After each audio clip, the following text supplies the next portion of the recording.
Madame, Monsieur, bonsoir. Voici les titres que nous allons développer dans ce journal. Les traditionnels départs pour les fêtes de Pâques, une journée classée rouge en Ile-de-France, orange en province, d'importants contrôles routiers selon la volonté de Jean-Pierre Chevènement.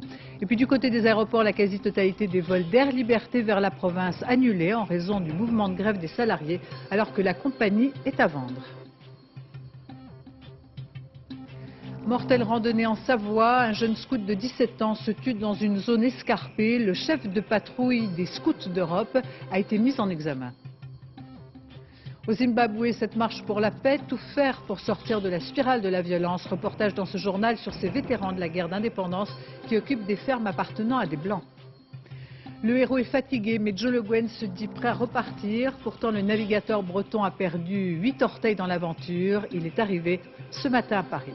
Enfin, inquiétude autour de l'état de santé de Charles Trenet, hospitalisé depuis une semaine pour un accident cérébral vasculaire. Son état est stable selon les médecins de l'hôpital américain qui reste malgré tout réservé compte tenu de l'âge de Charles Trenet. Nous ouvrons tout de suite ce journal avec ces départs très chargés sur les routes de France pour les fêtes de Pâques. Pour tous les conducteurs, cet appel à la prudence. Traditionnellement, ce week-end est l'un des plus meurtriers. Depuis le milieu de l'après-midi, de grosses perturbations sur l'autoroute A7 dans la vallée du Rhône. Une journée classée orange en province et rouge en Ile-de-France, où les sorties de la capitale se font en accordéon. La sécurité routière, grande cause nationale pour l'année 2000. Dès hier, Jean-Pierre Chevènement a demandé au préfet de multiplier les contrôles sur les grands axes routiers. Autant de dispositions pour tenter de dissuader les comportements dangereux au volant avec, en premier lieu, la vitesse excessive. L'exemple de ces contrôles sur la nationale 10 près de Rambouillet, Julien Beaumont, Guillaume Michel. Une portion de route un peu dégagée après des kilomètres de bouchons. Pour certains, il n'en faut pas plus pour se laisser aller. 125 km/h sur une nationale de la région parisienne, c'est 35 de plus que la vitesse autorisée, d'autant que la gendarmerie veille. Voici l'une des nombreuses équipes mobilisées pour ce week-end pascal, l'un des plus meurtriers de l'année. En prévision, gendarmes et policiers se sont postés sur les principaux axes routiers et notamment sur les nationales, des routes particulièrement dangereuses. Bonjour monsieur, contrôle Jean-Marie, vous venez d'être chronométré. Ici dans les Yvelines, les gendarmes ont très bien compris l'objectif de leur mission. L'année dernière, nous avons eu 4 morts, 5 blessés graves. Jusqu'à aujourd'hui, nous enregistrons 20 morts sur les routes des Yvelines. C'est beaucoup trop et donc lors d'un week-end tel que le week-end pascal, nous devons être sur le réseau routier pour faire de la prévention. En guise de prévention, certains y ont plutôt vu de la répression. Le radar se déclenchait à partir de 120 km/h et les infractions n'ont pas manqué. Pourtant, malgré la sentence, beaucoup tentent de se justifier. Je trouve ça très dur dans la mesure où on conduit depuis 30 ans, on n'a pas d'accident, on n'a écrasé personne, on n'a pas fait de véritables infractions. Je veux partir au volant en roulant normalement, en levant un peu le pied, bien entendu. Hein, quand on a été sanctionné, forcément, on lève un peu le pied. Autre objet de l'attention des gendarmes, le téléphone portable. Son utilisation au volant réduit la vigilance, un facteur de risque qui est la cause d'un accident sur 3. Mais là aussi, le message a du mal à passer.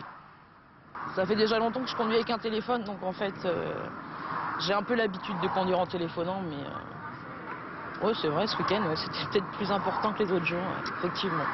Pendant tout le week-end, des contrôles routiers comme celui-ci vont se multiplier dans l'espoir de réduire le nombre de tués sur les routes. Sur toute l'année dernière, il est mort en moyenne une personne par heure. Aux inévitables embouteillages sur les routes s'ajoutent ces perturbations à Orly avec le mouvement de grève d'Air Liberté qui a annulé la quasi-totalité de ses vols vers la province. Les passagers ont bien été obligés de faire avec alors que se déroulait cet après-midi une manifestation des salariés de l'entreprise. Air Liberté est à vendre et ils craignent des répercussions sur l'emploi. Nathalie Moisan, Dominique Marotel. Ambiance insolite à Orly cet après-midi lorsque les annonces des compagnies aériennes sont recouvertes par des appels plus chaleureux.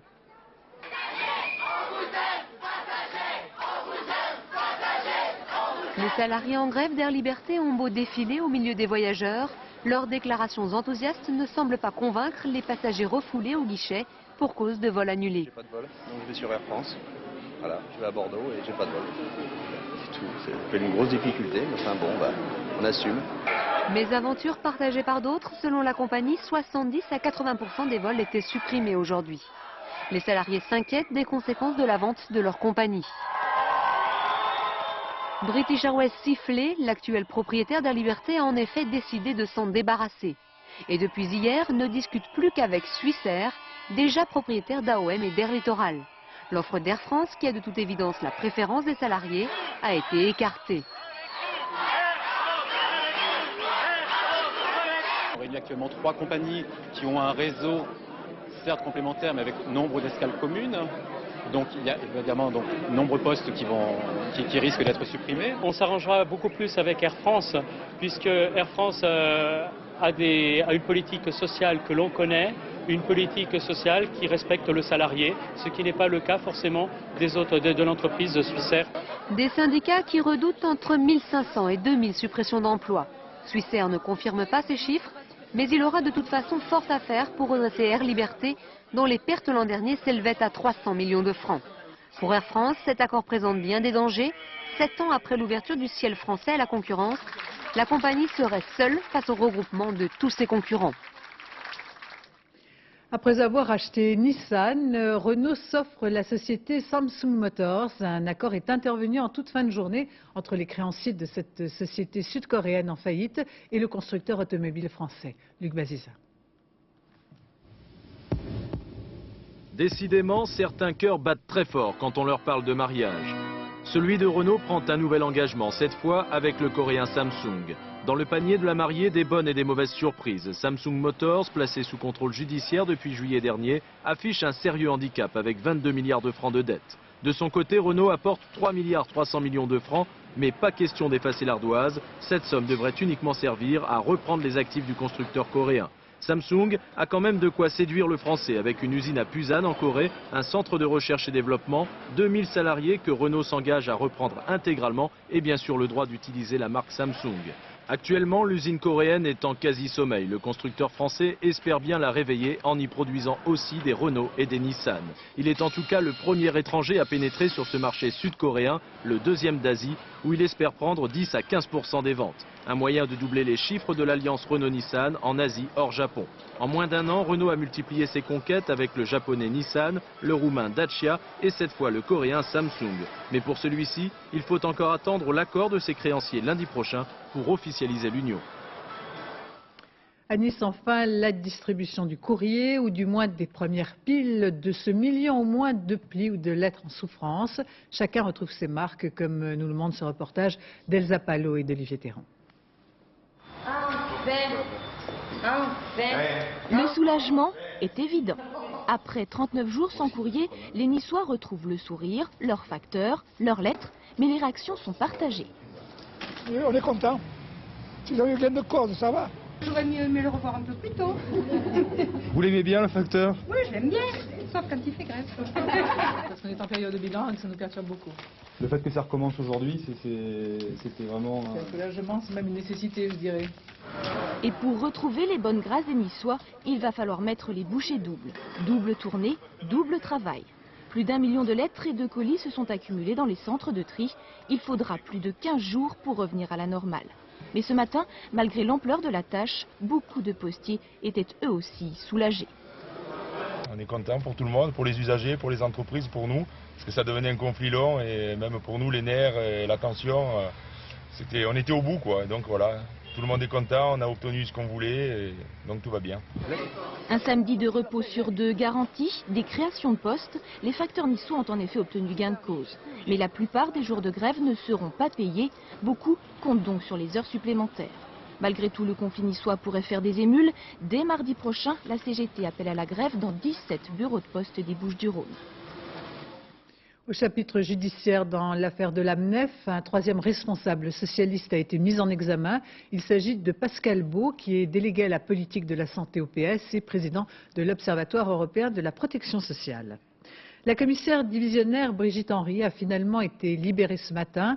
À l'issue de 2 jours de garde à vue, la justice n'a, semble-t-il, rien retenu contre elle. Brigitte Henry devait s'expliquer dans une affaire de tentative d'intimidation contre un juge d'instruction. Et puis par ailleurs, l'ancien directeur central des RG, Yves Bertrand, a été entendu ce matin à Versailles. Il est ressorti libre cet après-midi. Venons-en à cette randonnée mortelle, au cours de laquelle un jeune scout de 17 ans a perdu la vie mercredi soir en Savoie. 4 de ses camarades appartenaient comme lui aux Scouts d'Europe. Sans préparation ni matériel, ils ont entrepris une marche dans une zone très escarpée. Ce soir, leur chef de patrouille a été mis en examen. Le point de la situation, Valérie Fournier. Les 5 jeunes scouts d'Europe entamaient mercredi leur 2e jour de randonnée dans ce massif des Bauges, lorsqu'ils se sont aventurés hors de ce sentier. Mal équipés, mal chaussés, ils ont gravi cette zone difficile et escarpée pour rejoindre plus vite l'abbaye de Tamier où ils étaient attendus par un moine. C'est ici que Wilfried, 17 ans, a perdu pied. Il a glissé sur cette pente raide et s'est tué dans sa chute. Aujourd'hui, le chef scout de 21 ans qui l'encadrait a été mis en examen pour homicide involontaire. Ces jeunes étaient partis avec une documentation insuffisante, ne s'étaient pas renseignés sur l'état de la montagne, n'avaient semble-t-il même pas pensé à emporter un topo-guide et avaient des chaussures et des vêtements qui étaient tout à fait inadéquats. Cette mise en examen ne se limitera peut-être pas à ce jeune garçon qui n'est pas encore âgé de 21 ans, dans la mesure où il semblerait que des adultes n'aient pas tout à fait exercé le rôle de surveillance et de direction dans le cadre du mouvement des Scouts d'Europe. Après une garde à vue de 24 heures, le chef de patrouille a été libéré et placé sous contrôle judiciaire. Il encourt 3 ans de prison. À Chantilly, où les Scouts d'Europe comptent 150 membres, les responsables de l'expédition estiment que ce jeune chef scout avait la formation requise. Il y a des formations spécifiques proposées par le mouvement, principalement axées sur la pédagogie. Bon, puis tous les aspects qui font partie d'un camp, comme l'hygiène, la sécurité, les consignes diverses et variées. Enfin, bon. Donc là, il a suivi cette formation. Il a fait ça à Noël cette année. Et bon, il a été bien noté. Enfin, il n'y a aucun problème. Ce n'est pas la première fois qu'un accident arrive lors d'un campement des Scouts d'Europe. En juillet 98, il avait été moins dramatique. Mais 72 jeunes filles avaient dû être hospitalisées pour une insolation collective. Les obsèques du jeune Algérien tué la semaine dernière par un policier dans un quartier de Lille. Riyad Amlaoui a été inhumé hier en Algérie. Et puis cet après-midi, une marche silencieuse réunissant plusieurs milliers de personnes rendait hommage à ce jeune homme. Une cérémonie à la mosquée de Lille Sud s'est déroulée avant ce rassemblement. Le cortège, dans le calme, s'est rendu à la mairie de la ville, avec en tête le recteur de la mosquée et différents représentants de la communauté musulmane, insistant pour que cette marche se déroule dans le recueillement. Avant les obsèques de la jeune femme tuée dans l'attentat dans les Côtes-d'Armor, manifestation silencieuse en toute fin de journée devant le McDonald's où elle travaillait, l'émotion était palpable. Sur place, Patrick Fandio, beurre numéro. La minute de silence des employés du McDonald's de Dinan. Les collègues de Laurence Turbec, tués mercredi matin. Un hommage simple sur le parking du restaurant, c'était il y a quelques minutes. Rien, aucun slogan, aucun mot d'ordre, aucune banderole. Rien que du silence, le silence réprobateur de quelques 500 Bretons. Le silence contre le fracas d'une explosion. Quelques bouquets, quelques mots de sympathie ou de colère. Un rassemblement pour s'indigner, pour dire son dégoût. Le motif de ma présence, c'est pour soutenir toute la famille de la jeune femme qui a laissé sa vie dans ce McDo. Et je demande qu'une chose, c'est que les responsables de cet acte, de toute façon, doivent être punis. C'est tout ce que je souhaite, parce que de nos jours, c'est inadmissible de voir ça. C'est une jeune fille qu'on connaissait, pour l'avoir vue plusieurs fois dans ce McDonald's. Et puis, je pense qu'il n'y a pas de... C'est difficile, quoi. Hein. Amis de la famille, habitants de la région de Dinan, hommes politiques bretons, ils sont tous là. Tous, sauf les représentants de la mouvance indépendantiste. Leur absence s'explique. Je ne suis pas sûr qu'elle était souhaitée, là, ce soir. En tout cas, ce qu'on peut dire, c'est que si à l'intérieur de leur groupe, ils ont des groupes extrêmes, quoi, eh bien, il faut qu'ils y mettent remède. Hein, c'est inadmissible. Hein, ce qu'on a vu ici est inadmissible. Demain matin, Laurence Turbec sera enterrée à Trélivan, près de Dinan. Ses proches ont souhaité que ce soit dans l'intimité du cadre familial. À l'évidence, les associations culturelles qui défendent l'identité bretonne sont inquiètes, peut-être même traumatisées, considérant que l'attentat risque de porter préjudice à ceux qui œuvrent depuis tant d'années pacifiquement. Olivier Sioux, Christian Paulet. Toute la journée, les fax se sont accumulés sur le bureau de Jean-Louis Latour. Des témoignages d'acteurs de la vie culturelle bretonne traumatisés par l'attentat de Quai Vert.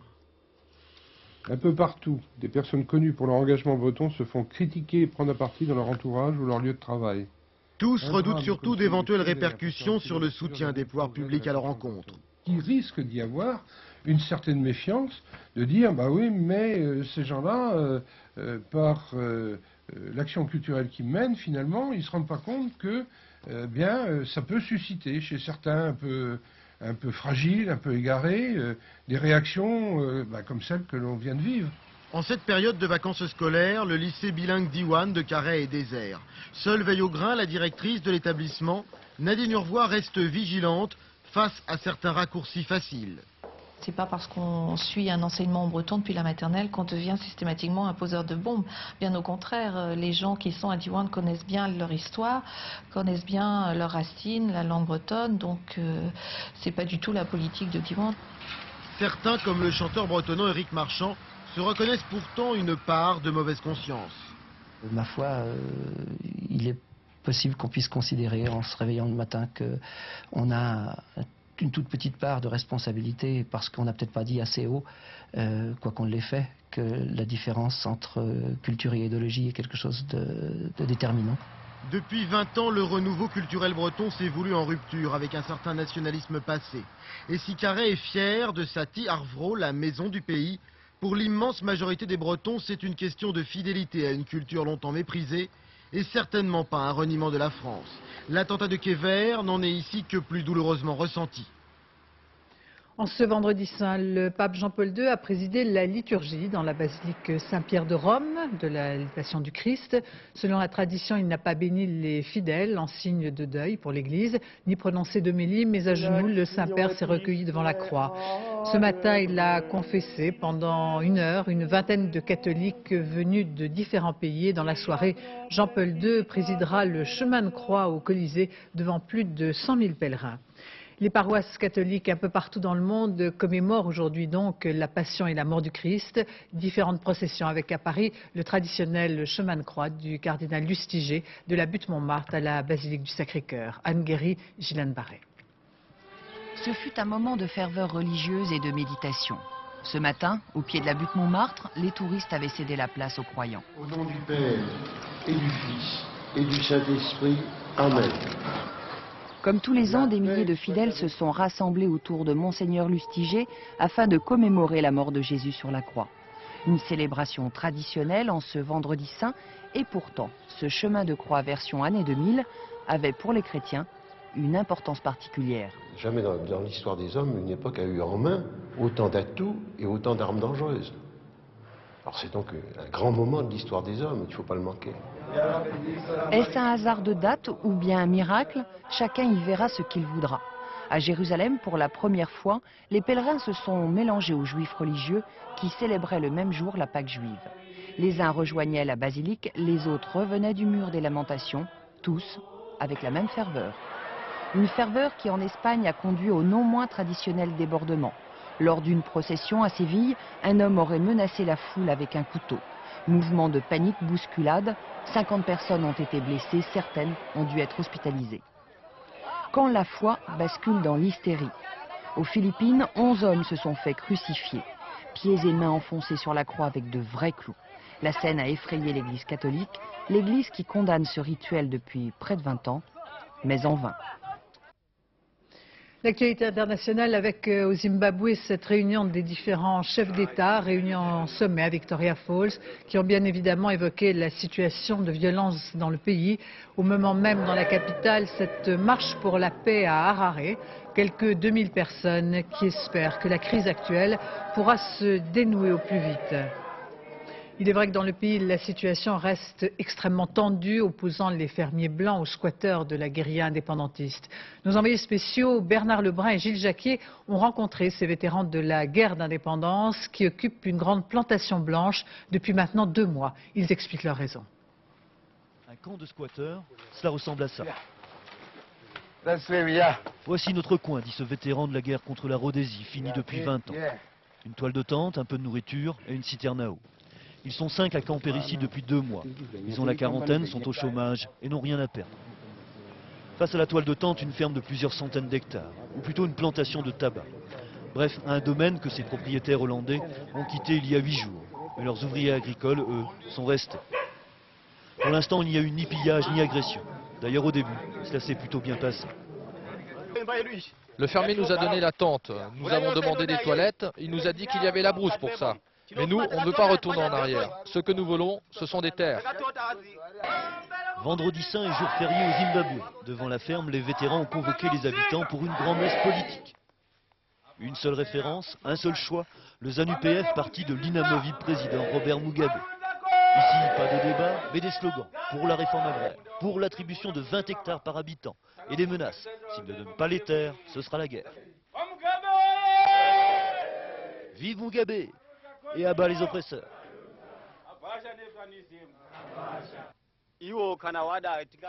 Si les fermiers blancs veulent rester chez nous, ils doivent accepter de partager les terres. S'ils refusent, qu'ils s'en aillent. Inquiets, les fermiers blancs du district. Hier soir, ils ont rencontré pour la première fois le chef de ces vétérans squatteurs. Un début de dialogue. Le docteur Hitler Hunsvi a annoncé un moratoire dans les occupations. Mais pour autant, il a confirmé le maintien des vétérans sur place, là où les fermes sont déjà occupées. Comme ici, au domaine de Torfstein. Pourquoi ? Parce que le Zimbabwe est en campagne électorale et que le mouvement des vétérans est aussi devenu la dernière chance du régime en place. On l'aura compris, les vétérans ont toute confiance dans la politique du président Mugabe. Simplement, ils ne souhaitent pas attendre les élections pour que le partage des terres soit réalisé. On ne sait jamais, l'opposition pourrait arriver au pouvoir. En Italie, celui qui devient le nouveau chef du gouvernement, Giuliano Amato, a été reçu à la présidence de la République en toute fin d'après-midi. Le ministre italien du Trésor, porté par la majorité de centre-gauche, formera dans les jours qui viennent un nouveau gouvernement. Correspondance Isabelle Stess. Giuliano Amato a le sourire des vainqueurs. C'est pourtant une lourde tâche qui attend l'ex-ministre du Trésor, propulsé à la tête du 58e gouvernement italien. Et si on le surnomme docteur subtil, il devra faire preuve de toute sa finesse. Il est l'heure, en effet, de reprendre en main le destin d'une gauche défaite. Finesse qui le caractérisa en 1992 lorsqu'en pleine affaire main propre, les scandales de corruption entre pouvoir et mafia, cet expert économique, alors président du Conseil, sortit d'Italie d'une récession sans précédent. Ce proche du défunt socialiste Bettino Craxi se définit pourtant comme un franc-tireur, indépendant et laïque, bien qu'il défende les idées de l'Église catholique. Un profil qui pourrait permettre de récupérer l'électorat modéré perdu par l'ex-communiste Massimo D'Alema. Si les caricaturistes italiens voient en Giuliano Amato un Mickey Mouse, Silvio Berlusconi le qualifie aujourd'hui d'idiot de service d'un gouvernement illégitime. Le chef de l'opposition a demandé officiellement ce matin au président de la République des élections anticipées et la droite cherche désormais à récupérer des voix à l'Assemblée où la gauche dispose d'une faible majorité. Car si Giuliano Amato n'obtient pas le vote de confiance la semaine prochaine, le recours aux urnes sera alors inévitable dans un pays où la droite est désormais majoritaire. Pour lutter contre l'oubli et tout faire pour obtenir au plus vite la libération de Brice Flutiot, ce Français retenu en otage en Tchétchénie depuis octobre dernier, Reporters sans frontières lance aujourd'hui une campagne d'affichage. Dorothée Oliéric, Dominique Marotel. La campagne se veut dynamique, agressive presque. Le visage du photographe français sera exhibé 3 jours dans les rues de Paris avant d'être affiché dans la capitale. Disparu à Grozny le 1er octobre dernier, Brice Flutiot n'a toujours pas été libéré. Pour Reporters sans frontières, l'ennemi c'est aussi l'oubli. On est inquiet parce que maintenant ça fait plus de 6 mois que Brice est retenu en otage, parce que ça fait plus de 3 mois qu'on n'a aucune nouvelle de lui directement. Un certain nombre de gens affirment des choses mais rien n'est sûr, et qu'on a l'impression que les diplomates français comme européens ne se remuent pas assez, ne se bougent pas assez. À Toulouse, l'épouse de Brice Flutiot attend beaucoup de cette campagne. Il faut absolument avoir derrière nous l'opinion publique qui nous soutient. Plus il y a des gens qui sont informés, plus le média se solidarise avec le cas de Brice, plus ça peut faire avancer les choses. Ouais. Pour l'heure, les autorités russes n'ont obtenu que cette vidéo de Brice Flutiot en captivité. C'était quelques semaines après son enlèvement. Il est retenu par les chefs de guerre locaux qui demandent Il y en a plusieurs, certains demandent des rançons, d'autres qu'ils soient échangés contre les terroristes tchétchènes qui sont arrêtés par les troupes russes. Il y a quelques jours, le président tchétchène aurait donné l'ordre aux chefs de guerre de libérer tous les otages. Ils sont actuellement 900 en Tchétchénie à partager le sort de Brice Flotio. À Cayenne, le bilan s'alourdit après cette coulée de boue qui a enseveli mercredi dernier une usine de la banlieue. De nouveaux corps ont été extraits des décombres. Les travaux de déblaiement se poursuivent jour et nuit. Olivier Galzi. Malgré la météo, malgré les risques d'éboulement, pas de répit pour les sauveteurs. Alors toute la nuit, ils ont tenté de sauver ceux qui pouvaient encore l'être. Le but, on va essayer de découvrir les gens. Si on peut sauver, on va sauver. Mais vous gardez vos vies en... D'accord? Si on dit repli, repli. Ok les gars? Est-ce que tu vois les portes du camion à l'arrière là? Mètre par mètre, les hommes de la sécurité civile doivent évoluer entre terre et tôle. C'est pas la peine. Mais l'usine n'est plus qu'un millefeuille d'acier. Les sauveteurs ont donc dû changer leur stratégie. Au lieu de progresser à l'intérieur du bâtiment, nous avons décidé de dégager toute la gange de boue qui se trouve en appui contre le bâtiment de façon à accéder aux différentes salles par l'extérieur du bâtiment. Et nous avons une suspicion de présence de victimes dans cette zone, la zone de contact entre la boue et le bâtiment. Aujourd'hui, 2 nouveaux corps ont été retrouvés, ce qui porte à 3 le nombre des morts. Mais il resterait encore environ 7 personnes prisonnières des décombres. Des employés de l'usine, des agents de l'équipement, mais aussi des automobilistes qui passaient par là. Quant aux circonstances du drame, une association de riverains a dénoncé aujourd'hui le caractère prévisible de ce glissement de terrain. La DDE aurait en effet bouché plusieurs sources traversant la montagne, un élément qui pourrait expliquer en partie son effondrement. C'est un homme fatigué mais sans regret qui a regagné la France ce matin. Joe Le Guen, le navigateur breton, en arrivant à Paris, ne cachait pas son émotion après l'épreuve qu'il a traversée dans le Pacifique Sud et l'abandon le 2 avril dernier. Il aura payé de sa personne une amputation de 8 orteils et pourtant Joe Le Guen se dit prêt à repartir. Elsa Margou, Olivier Robert. Attention. Son retour en France, Joe Le Guen ne l'avait pas rêvé ainsi. L'homme qui voulait vaincre le Pacifique est revenu à terre en civière. S'il vous plaît. À son arrivée, ses premiers mots ont été pour ceux qui l'ont soutenu tout au long de son aventure. Merci à tous. Le navigateur se dit content d'être allé jusqu'au bout de ses forces, même s'il a laissé un peu de son âme là-bas, dans le Pacifique Sud. Mon seul regret dans cette histoire, c'est que j'étais bien dans le Pacifique Sud. Au bout de 2 mois, avec le vent, avec la mer, avec les albatros. Joe Le Guen était parti le 3 février de Nouvelle-Zélande, direction le Cap Horn, une traversée en solitaire de 9000 km. 2 fois vainqueur de l'Atlantique à la rame, Joe part confiant. Mais au bout d'1 mois, il souffre de problèmes de circulation sanguine. Ses pieds sont compressés par les sangles de son bateau. Jusqu'au bout, il s'obstine, mais il risque une infection généralisée. Le 2 avril, un cargo se déroute pour lui porter secours. L'aventure s'achève au Chili. À l'hôpital de Punta Arenas, il doit subir l'amputation de 8 orteils. Mais on dit les Bretons têtus, malade, vaincu par l'océan, celui-ci n'a aujourd'hui qu'une idée en tête. Je repartirai, bien sûr que je repartirai, je ne sais pas où je repartirai, mais je vais repartir parce que je ne vais pas rester là comme ça immobile.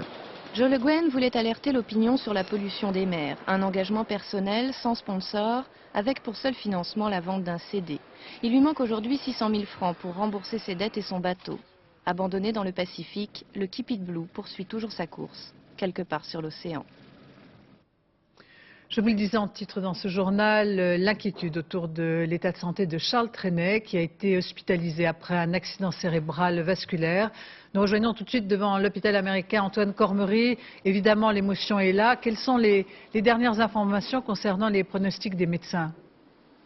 Bien Béatrice, nous avons eu confirmation cet après-midi que Charles Trenet avait été hospitalisé ici à l'hôpital américain de Neuilly depuis le 14 avril dernier, c'est-à-dire il y a une semaine, au service de neurologie. Nous n'avons toutefois pas confirmation que Charles Trenet y soit encore ce soir à l'heure qu'il est. Le communiqué de l'hôpital publié cet après-midi fait donc état, vous l'avez dit, d'un accident vasculaire cérébral. L'état de Charles Trenet est actuellement stable selon les médecins, mais ils réservent leur pronostic compte tenu de l'âge du chanteur. Mais selon son producteur, son état n'est pas très alarmant. Gilbert Rozon, que France 2 a pu joindre par téléphone cet après-midi, s'est entretenu avec Charles Trenet. Il nous a même dit que le chanteur avait gardé son légendaire sens de l'humour.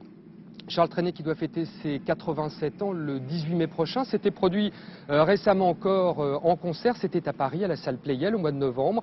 3 concerts, seul en scène, 1h30 à chaque fois, où il avait interprété ses principaux tubes, 26 chansons et puis quelques chansons nouvelles puisque Charles Trenet a sorti il y a un an de ça maintenant un disque et qu'il devait normalement se produire dans d'autres concerts. Donc je vous rappelle l'information, Charles Trenet, victime d'une attaque cérébrale, est actuellement dans un état stable selon les médecins de l'hôpital américain de Neuilly. Merci Antoine de ces précisions. Le sport avec d'abord à Monte-Carlo cette belle prestation de Cédric Pioline qui s'est qualifié pour les demi-finales du tournoi. Le Français seul tête de série en lice s'est imposé face au Slovaque Karol Kučera. 6-2 dans le premier set et 6-4 dans le deuxième. Cédric Pioline devrait rencontrer demain, donc en demi-finale, le Marocain Karim Alami. Football, demain soir, samedi, la finale de la Coupe de la Ligue. Les Guignonnais rencontreront les joueurs du PSG au Stade de France. À Guignon, Julien Hérisson et Nadine Picard ont constaté que le club sportif de 2e division constituait l'une des grandes préoccupations de la région, ainsi que les Forges de Guignon, la principale entreprise. La sirène gronde à midi précise. C'est la sortie de l'usine. Ils sont 1700 à s'y relayer nuit et jour. 1700 à y travailler l'acier. Les forges de Guignon sont la fierté de la région. Quand on ne discute pas bobino, laminage à froid ou à chaud, on y parle du club de football de Guignon qui a rendez-vous avec le PSG en finale de la Coupe de la Ligue. Ici, c'est en forgeant que l'on devient ultra forgeron, nom donné aux fidèles supporters du FCG dont fait partie Laurent Seur. À Guignon, que l'on soit technicien en acier inoxydable ou technicien du ballon rond, on se doit d'avoir les mêmes valeurs. C'est le milieu ouvrier qui se retrouve à la fois dans l'usine et dans le football, puisqu'on essaye d'insuffler aux joueurs qui viennent, même quand ils viennent de l'extérieur, on essaye d'insuffler aux joueurs l'esprit forgeron, qui est un esprit combatif, qui est un esprit qui vient de la forge tout simplement. Samedi soir, ils seront 12 000 en jaune et bleu à encourager le FC Guignon. Avec son enthousiasme et son mégaphone, Laurent Seur mènera les chants des supporters dans les tribunes du Stade de France. Tout ce qui correspond à Guignon est ici, donc en tribune inter, en tribune haute, donc on a toute cette partie-là. Sylvain Distin est arrière central à Guignon. Avant l'effervescence du Stade de France, il profite des derniers instants de calme avec sa compagne. Lui qui a l'habitude d'affronter des joueurs de Division 2 se retrouvera samedi face à Robert, Christian et autres Parisiens. Ah, quoi qu'il arrive, ça restera gravé dans ma mémoire, c'est sûr. C'est sûr et certain. Je pense pas qu'il y aura mieux. Même si demain, j'en sais rien, je gagne une Coupe du Monde, peu importe, c'est quand même mes débuts et ça restera gravé. Sylvain Distin a joué au centre de formation du PSG jusqu'à l'âge de 19 ans. Il retrouve les Parisiens sans amertume et avec l'envie de bien faire. Rigueur et décontraction semblent être les meilleurs atouts de Guignon. Les Parisiens sont prévenus, il ne faudra pas sous-estimer l'esprit forgeron. Et puis les Lensois, qui étaient les derniers représentants français en Coupe d'Europe, ont été éliminés hier soir par Arsenal. La déception est à la hauteur des espoirs qui étaient mis dans ce club français engagé dans une compétition européenne. Score final 2-1 pour les Anglais qui rencontreront les Turcs de Galatasaray. Cinéma avec la sortie mercredi prochain d'André le Magnifique, une aventure inédite pour cette pièce de théâtre qui a été couronnée de succès pendant plus de 4 ans et signée par un collectif de 5 comédiens. Sur le grand écran, le charme de ces personnages du Gers qui n'ont rien perdu de leur truculence. Marie-Jo Jouan, Didier Rancoeur. 5 trophées pour André le Magnifique, la surprise des Molières 98.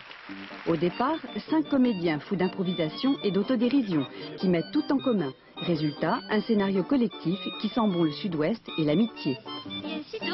C'est l'histoire d'une bande de villageois, Alexis, Janine, André et leurs amis, qui pour sauver le petit théâtre municipal de Vigoul, ont décidé de monter un spectacle pour attirer le public et engagent une star parisienne. Mais bon, à la place du visage de Gérard Philippe, on a mis la photo de vous-même que vous nous avez envoyée. Bon, alors c'est vrai que la tête est un peu plus grosse que le corps. L'acteur à l'accent pointu va devoir se mesurer, le mot est faible, à André, personnage jubilatoire, gardien et souffleur du théâtre, la vraie vedette, André le Magnifique. Couvert de poils, là c'est drôle. Hein. C'est drôle. Ça te fait rire? Ah oui, c'est drôle, oui. Mais attends, mais c'est pas drôle, c'est pas une chose qui doit faire rire, ça. Moi, ça me fait rire. C'est un solitaire qui vit un peu au rythme d'un enfant, qui pense comme un enfant, qui a son propre rythme, ses propres valeurs. Il a à peu près l'âge mental d'un enfant de 7-8 ans. J'ai pas tout de suite l'impression que ça va être un copain. Je mets du temps à l'admettre. Enfin, il faut qu'il enfonce le clou un peu au sens propre comme au sens figuré. Et puis finalement, ça devient un copain, oui. Ah! Que vois-je? Un ours, pas de la source! Un ours. Quant à l'ours, Loïc Coudray peut vous en parler. Manger des racines et tout. Enfin, je me suis nourri de beaucoup de miel aussi. Enfin, Si, c'est un entraînement énorme. Elle est la seule femme, mais pas la moindre. Isabelle Candelier a plus d'un registre à ses cordes vocales. C'est quelqu'un de très spontané, qui est bavarde. Ta pauvre père et ta sainte mère et ta soeur Léontine le frère, le petit Raoul. Non, ne pleure pas, mon tendre époux. Qui est assez maternelle aussi, qui a un rapport un peu différent avec chacun des hommes qui sont dans cette histoire-là. Monsieur Fex, vous allez goûter à mes anchouquettes. Ah, volontiers. Alors c'est une petite pâte à choux légèrement aillée avec de l'anchois. Ça a l'air délicieux. Voilà, il faut les manger chaudes. On y a mis tout notre cœur. On a tenté d'être généreux, de donner beaucoup pour donner du bonheur, comme on en a eu. Et on a envie de le faire partager. Oh, qu'est-ce qu'on gueule, c'est rigolo. C'est aussi tendre, humain, à consommer sans modération. C'est la fin de ce journal. Je vous en rappelle les deux principaux titres. Les traditionnels départs pour les fêtes de Pâques. Une journée classée rouge en Ile-de-France, orange en province. D'importants contrôles routiers selon la volonté de Jean-Pierre Chevènement. Et puis du côté des aéroports, la quasi-totalité des vols d'Air Liberté vers la province annulés en raison du mouvement de grève des salariés alors que la compagnie est à vendre. Et puis inquiétude, ou du moins préoccupation autour de l'état de santé de Charles Trenet, hospitalisé depuis une semaine pour un accident cérébral vasculaire. Son état est stable selon les médecins, qui restent malgré tout réservés compte tenu de l'âge de Charles Trenet. Dans un instant, la météo Nathalie Riouet, puis le point route Valérie Maurice, 20h50 votre série PJ, 0h30 le dernier journal, Ave Mété. Demain à 7h dans Théo Café, Catherine Sellac reçoit Marina Nissina et Gwendal Pesra, champion du monde de danse sur glace. Quant à moi, j'aurai le plaisir de vous retrouver demain dès 13h. Excellente fin de soirée sur France 2.